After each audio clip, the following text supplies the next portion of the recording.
Well, welcome to another episode of the Residential Developer Podcast. My name's Nathan Battershall and I'm your host. And I'm really privileged to have Maria Laverde, the lead building designer at Duplex Building Design with us. Good to have you back. Good morning, Nathan. How are you?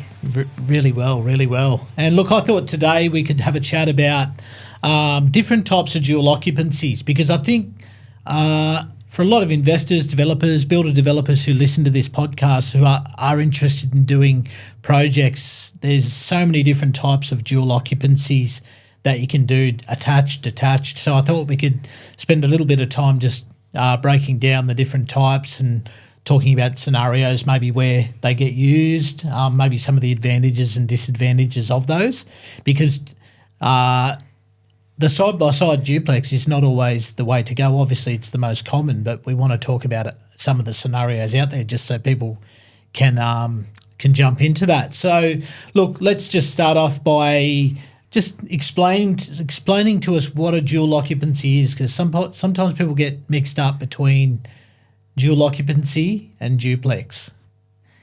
Well, it is a lot to cover here, but pretty much when we have two dwellings that can be subdivided under different titles, that creates a dual occupancy.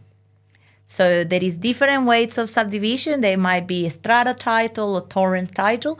It is based on the end of the lot size, or we might end up having to do a strata because of sharing services or other elements. So that is what a dual occupancy is.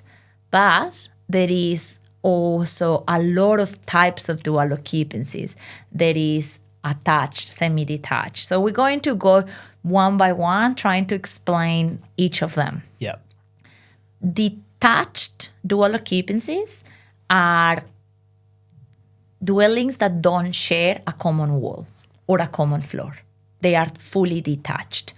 It can be side by side, or it can be one in front of the other, but they are detached.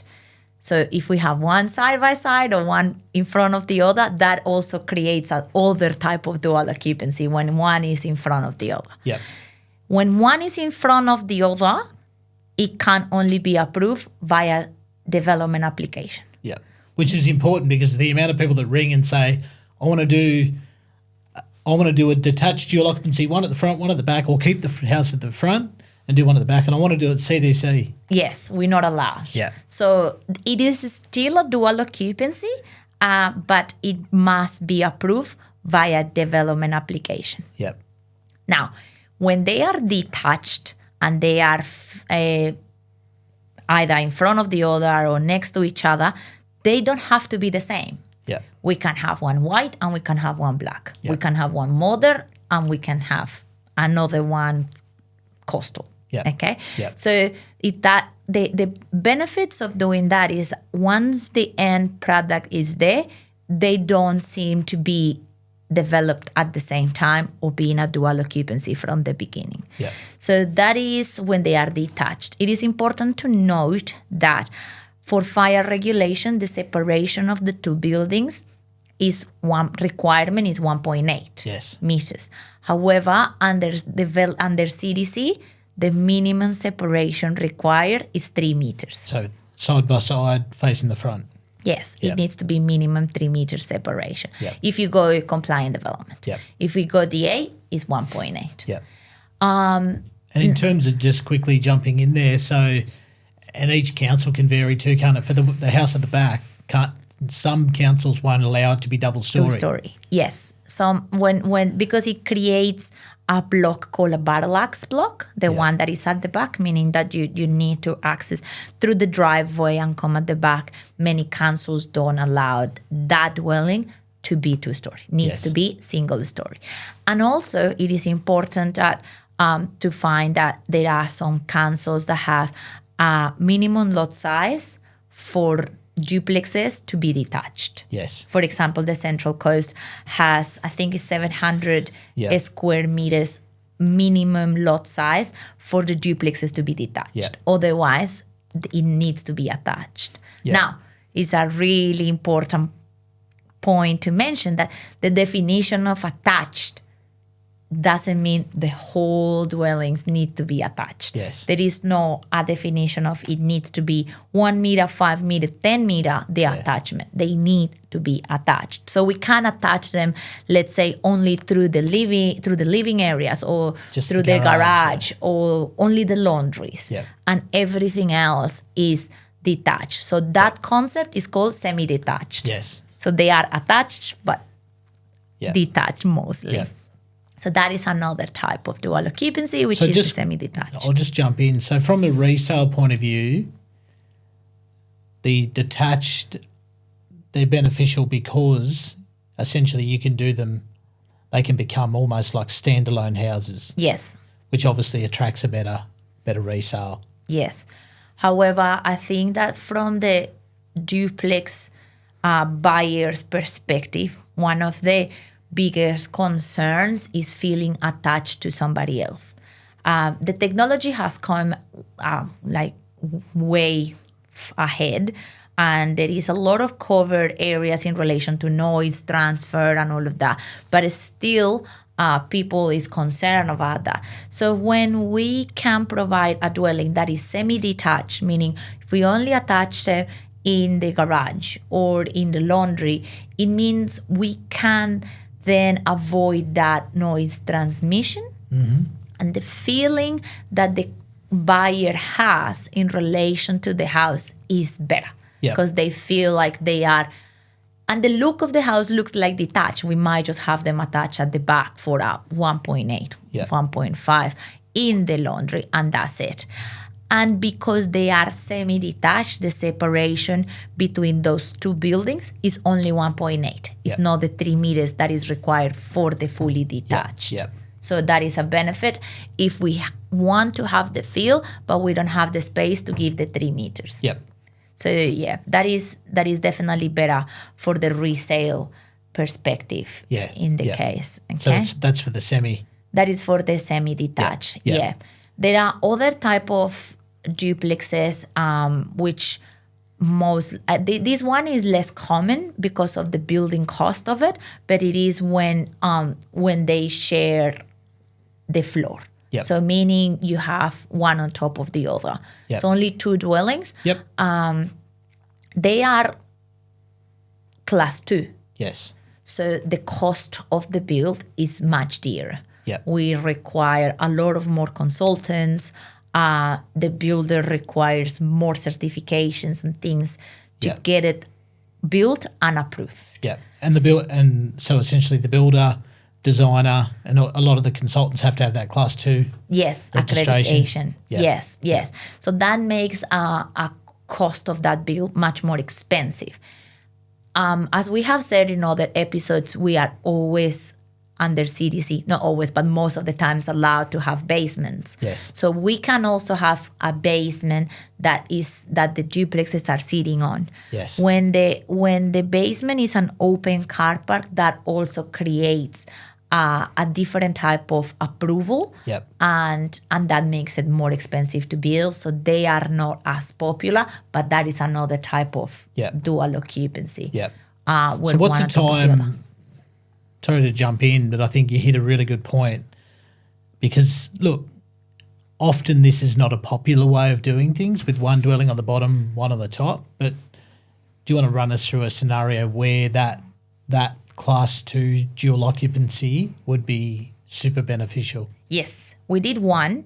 Only in the hundreds that we have done, we have only done one. Yes. And the reason of that was the location. Yep. It was in front of 7 Mile Beach in Gerard. Yep.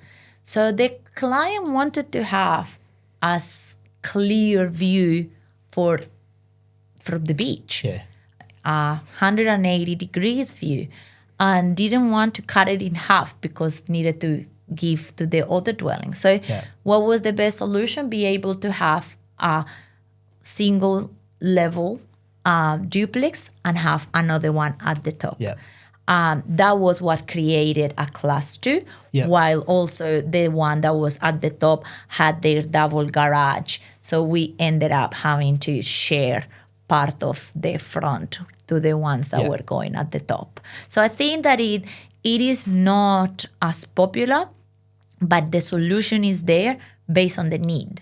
Yeah. So there's a place for it if the needs like that arise, like especially views are probably one of the biggest ones, aren't they? Like if you've got 180-degree ocean views, sometimes having 13 metres width, which can give you living area, whole living kitchen, dining, al fresco, master bedroom, maybe even another room of ocean, whereas a 6.5 duplex, it will be only the living. Just living. Yes. So definitely, because it is a much more expensive approval and build.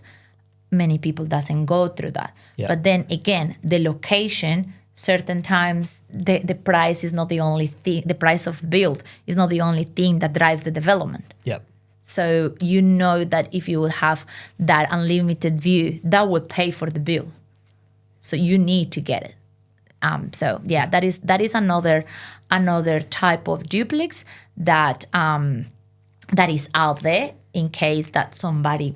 And that can be done wonders. CDC or DA? Yes.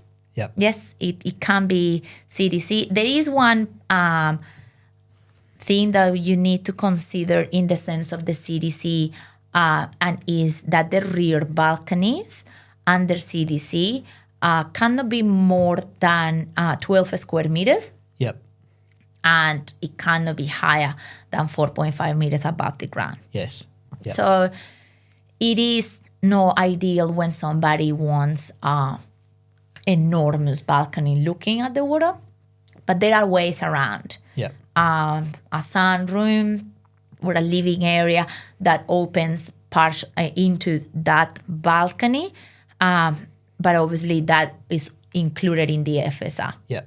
Yep. So you will need to have that compensation of that. If you want a big balcony that is full width, we will need to go DA. Yep. Yep. So that is, weighing which one is better. Yep. With the dual occupancies under CDC, detached or attached, we can have studios, but we cannot have granny flats. Yes. Under the same application. Yep. So that is still a dual occupancy, but under CDC you are not allowed to have another detached dwelling. Yep. So that is also something that people comes and say, okay, I want dual occupancies and granny flats. Depending on the site, you can do that through DA. That is another type of dual occupancy. You can go through DA for the 2 dwellings plus the 2 granny flats, or we can get studios. And the difference between granny flats and studios is the size. And in studios, you're not allowed to have a cooktop, and most of the times you cannot ensure it to be rented out. Yes. While you can do that in a granny flat. Yep. But once you build your dual occupancy under CDC, and if you have the minimum lot width, which is 12 meters, and the minimum lot size, then you can get the approval for a granny flat also via CDC once the title has been splitted. Yep. Yeah. Yep. That's very good. And look, what about,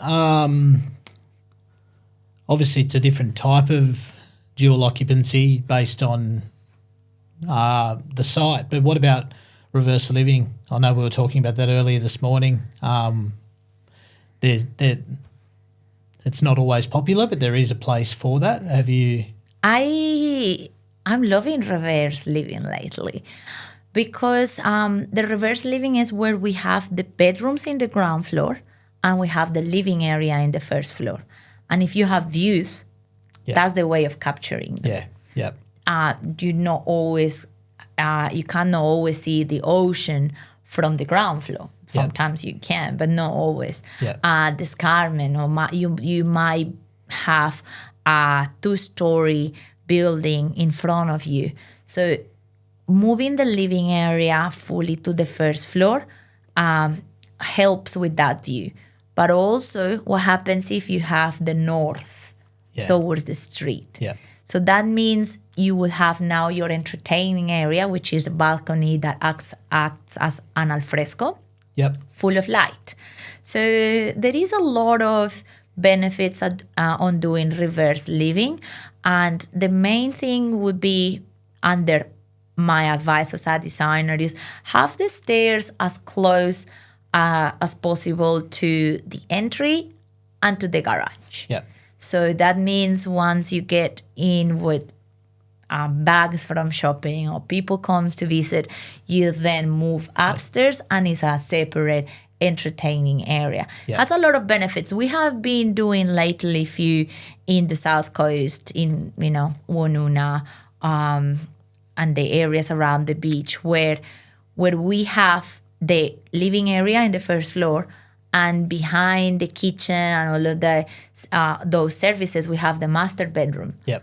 And why is that? Because both have ocean views. Yep. So it is very popular in areas where you have something to look at. Yes. Yep. That is when you say we go reverse living, or when the living area in the ground floor will be extremely dark. Yep. The sun is playing against us. Yep. Exploring the reverse living is a great option. Yeah, yeah. No, I think you nailed some really good thoughts there. And look, let's just push back, go reverse back a little bit to, obviously we've been talking a lot about like either a knockdown site or a blank site for doing different scenarios of dual locks, and I think that's brilliant. What about, because obviously I think the beauty of this episode, it's to get investors, developers, builders to be creative when they're looking at sites, to see, don't just look at it through the lens of just a side-by-side duplex. When you look at a site, look at the potential of what can be done, what's going to be the best product, what product's going to work the best, what's going to be most suitable for the site from a solar point of view, like you just mentioned. But often a site is most valuable when there's a product you can keep on it. So can you just then go back to all those scenarios we just went through? Maybe we'll avoid the class 2 one. Yeah, which that is not could be done, but it'd be a thing. nightmare. Yeah. But let's just reverse back now and look at those scenarios like attached, semi-attached, detached, front, side by side, and then front and back. Can you just run through those scenarios quickly from a point of actually finding a block of land that with a house on it, and then doing a dual lock with one more dwelling? I think that is the most profitable way of developing a duplex or starting. If you have a house that you can keep or do certain minor amendments to it and build a second one, that is a winner. There is no way of thinking in another way. So there are also many blocks that works in the sense of how the house that exists is located in relation to the block. But the best, the ones that work the best are the corner blocks, because many of the houses are towards one of the boundaries. So if we can keep that one and place a second one in the rear yard, first in the other street where the other one is not facing, it means we have now a dual occupancy. Even better, that can be approved under CDC. And it can be attached or it can be fully detached. The regulations of that changes based on the attachment. Yeah. So the setbacks change if you attach them or detach them. But that is the best outcome. If you can find a corner block where you can leave the existing product and provide one at the back, it's pretty much that you will sell the house most likely for the price you bought the block, and then have the block for the other duplex almost for free. Yeah, free land. So that is the best one. The other one would be to keep the existing house and provide a side access to a duplex or even a townhouse development at the back. To do that, you require at least 3 meters between the existing dwelling and the side boundary. Why is that? Because we need that right of carriage to access the dwelling at the back or the dwellings at the back. That is also a very good outcome, because you still leave the one at the front and you might be able to create two or one at the back, creating a duplex. And that's always DA, yeah? That is always DA. We don't have that that option covered under CDC. So that is the only way. Or obviously, if you want to have them side by side facing the street, that is possible only when the side will be wide enough that you can do that. Yeah. We have seen certain clients that want to modify the existing dwelling to the extent of having a patio wall, building it, then attaching the other dwelling. It is possible. It needs to be analyzed case by case, but it is a much more complicated exercise because now we will need to define, okay, if we put a wall here, how do we attach the existing dwelling and how do we create another dwelling that is attached and compliant with the fire regulations and the DCP or the CDC. Yep. So I think that if the dwellings are facing the street, 80%, 90% of the time, the easier way will be demolished. But if you have one at the front that has at least 3 meters or the potential to have the 3 meters, like it doesn't mean we cannot demolish part of the house, provide those 3 meters and allocate certain areas in a renovation that we will be doing to the front dwelling. That is also another option in case that the house at the front is in a good condition. Yeah. We can do certain amendments to allow for a driveway to have the right of carriage to access the dwellings at the back. Yeah. And I know one that comes to mind because I drive past it every now and then, you did, where it's interesting, like the numbers actually stacked up better to attach to an existing house. And that was lucky in the sense that where the house was built, there was a garage already with a double brick wall, so it just worked perfectly to attach another dwelling to that. But it's interesting when you run the numbers on just building that one dwelling then and attaching to the existing, the numbers stacked up way better than knocking that house down and doing 3. Sometimes less is more. That was a really interesting project because the suburb that duplex is at is not very expensive. So the original product would have been much more expensive than actually demolish a house that didn't have anything wrong. Yeah. So it was easier to say, okay, by coincidence, the wall was already fire rated. If that wouldn't have been the case, we still could have just replaced the wall and add the fire requirements or add the fire requirements to the existing wall. But we have done that a lot in blocks mostly corner blocks, where we leave the house. Yeah. Because in a time where we need to save money, where in relation to why to remove something that is good to put something that is the same product, or let's just save money or help the environment or just don't demolish and always recreate, leave it. Make maybe a small upgrade in the kitchen and in the bathroom, and you're going to get a good price for it and get a good price for the other. Or because of the analysis that we did before, that most likely this house would be selling despite of the block being smaller for the same or similar price that you bought, you're now going to end up living in the other house with a mortgage of at least 50% of what you thought it would be because you own the site. So there is a lot of solutions around duplexes when you understand the different options of duplexes that are out there. Yeah. The duplex is not only what we feel that is the massive, the long patio wall that divides them. Yeah. There is many more options, and everything that is one title that will be divided into 2 independent dwellings is classified as a dual occupancy. Yeah. Brilliant.